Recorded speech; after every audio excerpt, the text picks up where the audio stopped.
Hi, so today I have Linda Moana, who's a love, sex, and relationship coach for 2 years.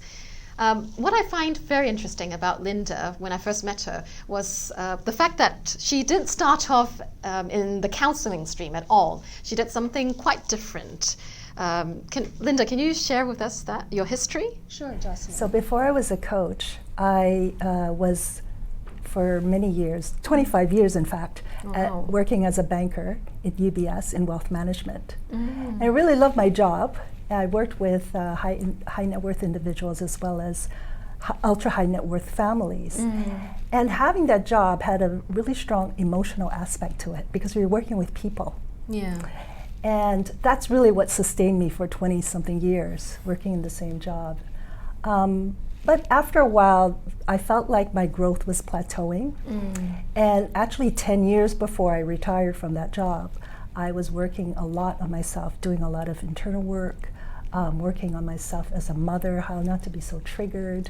And, that sort of thing, personal development and spirituality, which I thought, this is much more meaningful. This is how I want to help clients. It's a much more deeper level that has so much more meaning Linda, for me. what I also find very unique about you, and especially your practice, is your emphasis on how important sexual intimacy is in relationships.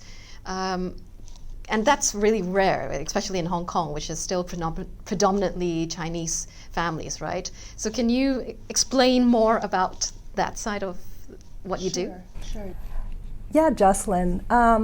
There are a lot of relationship counselors out there, and my work is different because it really does emphasize sexual intimacy as well as the other parts of having a great relationship.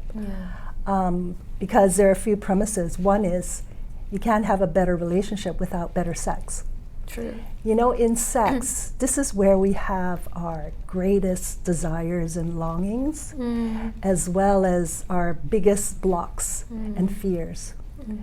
So sex is so important in a relationship in order to be vulnerable, in order to be really, truly intimate. Yeah. There's another premise is that, in order to awaken your sexual potential, you really need to understand trauma. So I'm not a trauma specialist. However, I do gentle trauma release with my clients if need be. And it's so important because trauma is stored in our bodies and it's part of our unconscious. And so that drives a lot of behavior and patterns of thoughts. The next premise is that to work in the realm of sex, love, and relationship, you need to work with the body. Now that sounds pretty obvious, but really when I mean the body, I mean the sensations in our body, the somatic experience in our body. Because our body has so much wisdom, and it's stored, like trauma is stored in our bodies. And our bodies have memories and impressions that our cortical brain has chosen to forget in order to go through life. So that's very important. And then finally, the best sexual love and relationship coaching is empowering. It's empowering for both parties. It's empowering for the couple entity. Like you don't want one partner feeling like, oh, I have to compromise or I have to give in. Both parties should feel really empowered. So Linda, I have a lot of, actually a few clients who wanted to do marriage counseling because they feel like there's something wrong in the relationship. But most of them think, like my other spouse, usually the husband, like my husband wouldn't want to go to counseling, so there's no point doing that.